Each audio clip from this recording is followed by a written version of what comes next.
In today's video, I'm going to show you how to find the average order value in Google Analytics 4. Let's get started. First, log into your Google Analytics 4 account. Once you're in, navigate to the Explorations tab. Next, create a new report by selecting the blank template. This will give you a clean slate to build your custom exploration.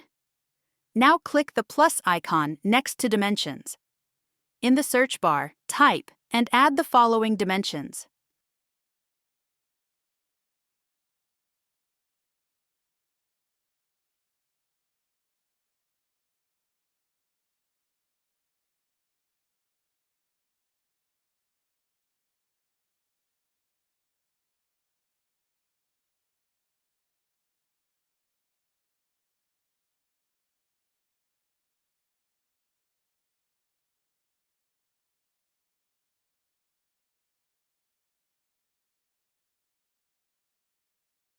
Once selected, hit Confirm to import them.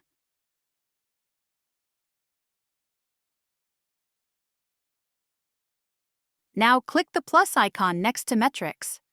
Search for Average Purchase Revenue in the list. Select it and click Confirm to add it to your exploration. Let's arrange your exploration. Double-click on Session Source/Medium from Dimensions to add it to the Rows section. Then, drag Average Purchase Revenue from Metrics and drop it into the Values box. Now you'll see the average order value for each session source and medium. It's that simple. Feel free to play around with the other dimensions like city or device category to get even deeper insights about your customers. Thanks for watching. If you found this video helpful, make sure to like, share, and subscribe to Trusted Web e-Services for more actionable tutorials.